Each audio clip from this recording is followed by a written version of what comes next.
आज candle march निकाला है क्या? यूटीआई का जवाब तो सरकार देगी ना। एक ऑन ड्यूटी डॉक्टर JR2 मतलब PG रेजिडेंट के ऊपर इतना बड़ा क्राइम हुआ है, रेप हुआ है, उसके बाद मर्डर हुआ है और अभी तक उसकी कोई सुनवाई नहीं हुई है, सरकार की तरफ से कोई जवाब नहीं आया है।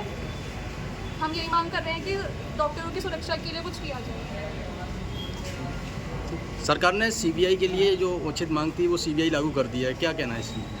अच्छा कदम है ये, हम ये चाहते थे, हमारी पहली मांग यही थी कि CBI इसमें भाग ले और ये बहुत ही अच्छा कदम है कि CBI इसके आगे। इस पोजीशन में आज जिस महिला के साथ, जिस डॉक्टर के साथ ये चीज़ हुई है, वहाँ कहीं मैं भी और मेरे साथ सहपाठी जो और महिला स्टूडेंट्स हैं वो सब वहाँ पर एक दिन होंगे। तो ये क्या एक बड़ा सवाल खड़ा नहीं करता कि हमें वहाँ होना चाहिए या नहीं? मैं ये सवाल सरकार से पूछना चाहती हूँ, कोलकाता की सरकार से भी और इस देश की सरकार से भी और इस देश के हर पुरुष से, कि क्या हम एक सरकारी ड्यूटी करते वक्त इस चीज़ का जवाब कौन देगा कि हमारे साथ क्या हो रहा है? आज पुलिस को अगर ऑन ड्यूटी कुछ भी होता है, किसी अगर सरकारी ड्यूटी में अगर ये चीज़ होती है तो कितना बवाल हो जाता है, लेकिन डॉक्टर्स के साथ क्यों नहीं? आखिर डॉक्टर्स इतनी ड्यूटीज़ करते हैं, दिन रात सेवा करते हैं, किसके लिए? क्या हमारे पास और कोई काम नहीं है? हम इस प्रोफेशन में क्यों आए? जनता की सेवा के लिए। और जनता हमारे साथ क्या कर रही है, इसका जवाब कौन देगा हमें? ये चीज़ है, इस चीज़ के लिए हम मेडिकल की दिन दिन रात रात पढ़ाई करते हैं, हम अपना बचपन खोते हैं, अपनी सारे जीवन के खुशियों को दांव पर लगा करके एक पढ़ाई करते हैं, आप लोगों के लिए पढ़ाई करते हैं। किस लिए? कि पैसे के लिए? लोगों को लगता है मेडिकल फील्ड में बहुत पैसा है और लोग पैसे के लिए काम कर रहे हैं। आप देखिए यहाँ पर सरकारी अस्पताल का हाल, ये सब पैसे के लिए नहीं है। ये यहाँ पर आप किसी से भी पूछिएगा तो मेजॉरिटी जनता यही जवाब देगी कि हम यहाँ लोगों की सेवा के लिए आए हैं। क्या यही इस सेवा का फल वो ये देते हैं हमें? किस तरह की मांग करती हैं? मांग हमारी यही है कि हमें अगर सरकारी नौकरी में मिल लिया जाता है, किसी भी हमसे सरकारी नौकरी ली जाती है तो उसकी जिम्मेदारी सरकार ले कि हमारे साथ कुछ नहीं होगा, और अगर कुछ होता है तो उसकी भी जिम्मेदारी सरकार ले कि आखिर वो क्यों हुआ और कैसे आगे नहीं होगा।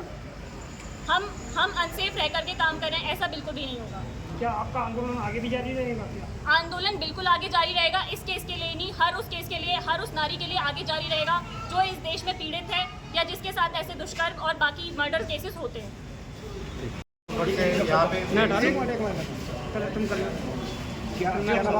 मेरा नाम डॉक्टर अमोल खड़से, मैं ASMC मेडिकल कॉलेज में JR1 मेडिसिन रेसिडेंट हूँ।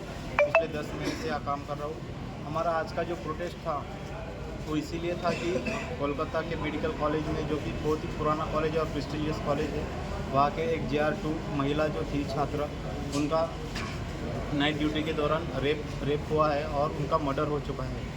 हमारा प्रोटेस्ट इसीलिए है कि उनके ऊपर जो अन्याय हुआ है, वो अन्याय के लिए जो एडमिनिस्ट्रेशन ने कुछ किया नहीं अभी तक। जो आरोपी है उनको गिरफ्तार भी नहीं किया और एडमिनिस्ट्रेशन कुछ और ही बता रहे हैं कि पेशेंट को कुछ, जो डॉक्टर थे उनको कुछ साइकेट्रिस्ट की प्रॉब्लम थी।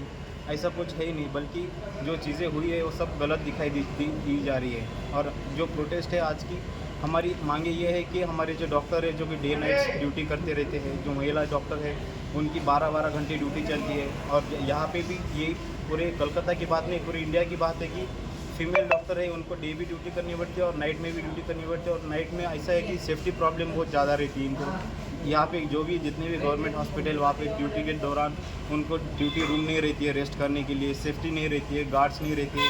और कभी कभी ऐसा हो जाता है कि पेशेंट के अटेंडेंट इतने भीड़ भाड़ में आते हैं तो अकेले डॉक्टर क्या करेगा।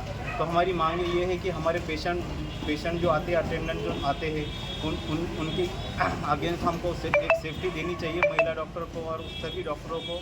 और जो भी ऐसा अन्याय डॉक्टरों के ऊपर हो रहा है तो उसके लिए कुछ ना कुछ सरकार ने ऐसा एकदम सही से कानून बनाना चाहिए, ताकि ऐसे आगे से कुछ होना नहीं चाहिए पेशेंट डॉक्टरों के ऊपर हमारे।